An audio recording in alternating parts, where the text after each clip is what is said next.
Hi everyone! I'm attorney Aiden Durham with 180 Law Co. in Denver, Colorado, and you're watching All Up in Your Business.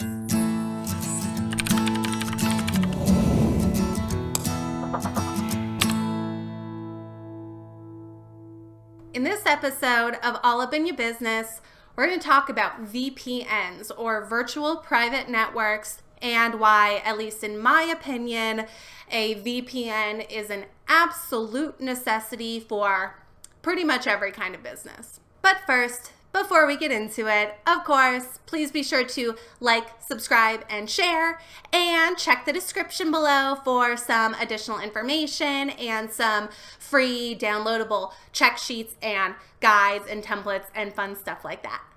All right, so what is a VPN? What is a virtual private network? In non-computer techie terms, because I'm not a computer techie person, it's essentially a secure connection on an unsecure network. A VPN allows you to connect to a public hotspot or an unsecure Wi-Fi connection, but still maintain your security and privacy. It basically creates this tunnel between your device and the internet and protects it from being hacked or monitored or watched. So why is this so important though?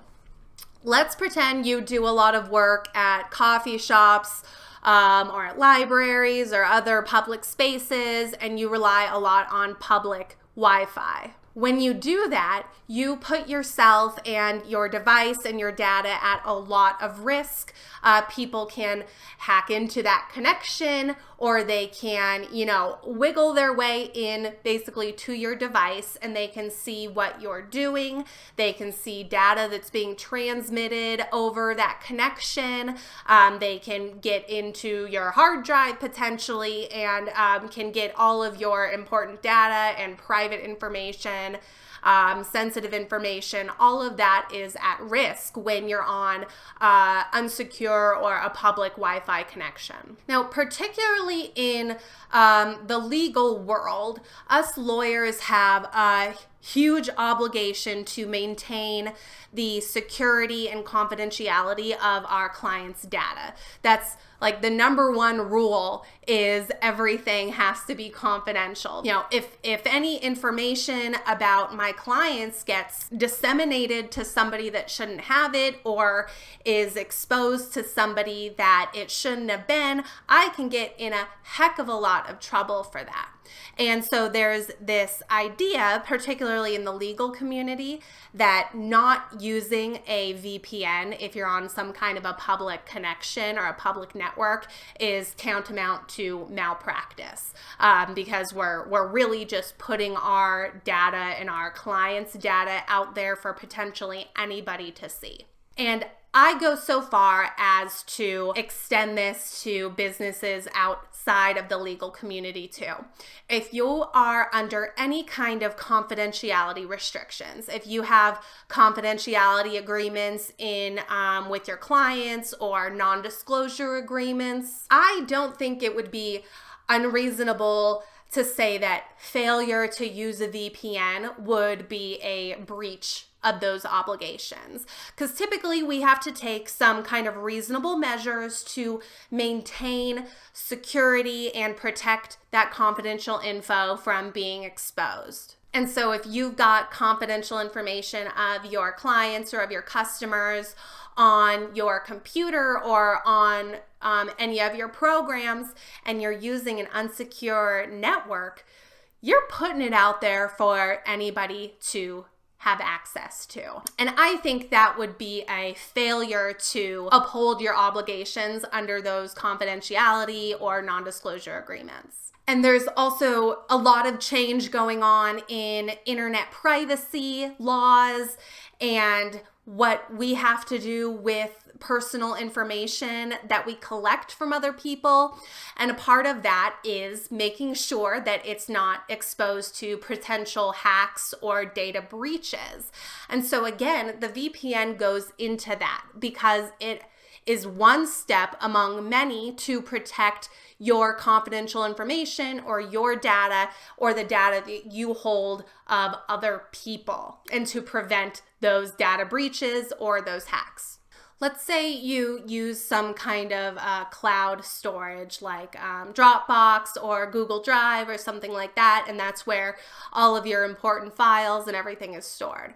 If you're on a public Wi-Fi and you're entering your password to get into your storage, into your cloud drive, someone could potentially be watching what you're doing or monitoring the data that you send over that public connection. Therefore, they can see your password, they can see the documents that you're pulling up, they can see information that you have that you wouldn't want other people to see or have access to. Outside of just data security and protecting confidential information and protecting your online activity, VPNs have a lot of other cool features that you can take advantage of too. Namely, if you are traveling to an area where certain websites or applications are blocked, a VPN helps you to get around those. I recently spent a couple of weeks in China, which is notorious for blocking pretty much everything on the internet. No Google products, Facebook, Instagram, Netflix, Amazon, all of those are blocked in China. And so literally my only way to check my email or to post to Instagram was to use a VPN. So it definitely can come in really handy if you travel a lot for work.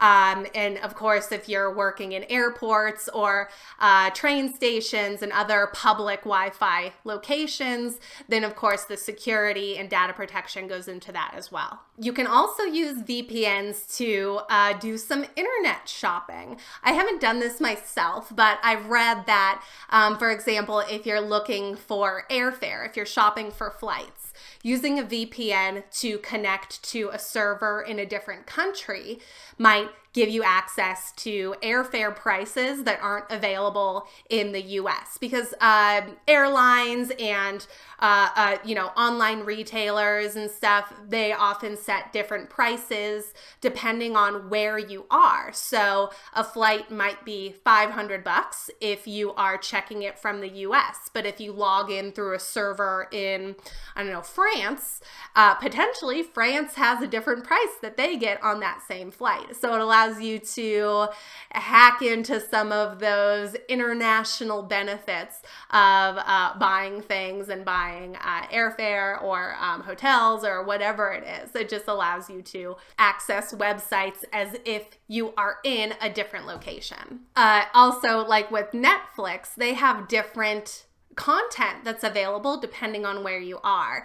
I went to France a few years ago. I didn't use a VPN because France allows access to a lot of stuff, but I was watching a lot on Netflix, and I realized that a lot of TV shows, American US TV shows, were available on Netflix in France that weren't available when I came back to the US. So I got into this binge of watching some show. I think it was Brooklyn Nine-Nine. I started binging Brooklyn Nine-Nine in France. And then I got back and tried to keep it going, keep riding that Brooklyn Nine-Nine wave.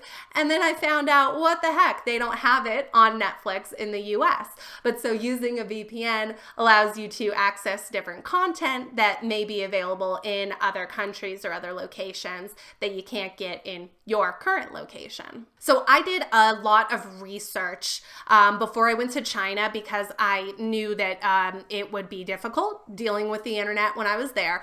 So I really wanted to make sure I was buying the best VPN and getting the best bang for my buck. And then, of course, as far as security goes, I wanted to make sure I was using the best kind of secure connection too. And in my research, I kept finding information about ExpressVPN. They were the ones who kept coming up as recommended, especially for accessing websites in China. It was still a bit of a challenge. I don't so much blame ExpressVPN for that because I was still able to connect to the internet through different servers, and I could still get onto most of the programs that I needed. But it wasn't perfect. But their security measures are among the best that I could find, and they don't monitor or keep logs of any of your online activity. So I'm a big fan of ExpressVPN. If you want to check them out, there is a link in the description below. It is an affiliate link. I mean, you know, girls gotta eat. So I was a customer and a fan of ExpressVPN before I became an affiliate. So really the moral of this story is get a VPN. Whether it's ExpressVPN or another one, make sure it's, you know, a reputable company and they have good security and good encryption and all of that. But either way, get a VPN if you do any kind of work on public Wi-Fi or unsecure Wi-Fi connections. It's absolutely essential. That's all for this episode. Drop a comment below and let me know what you think. And be sure to check out my blog for some additional information and resources as well. Thank you all so much for watching. I'm Aiden Durham, and I'll see you next time.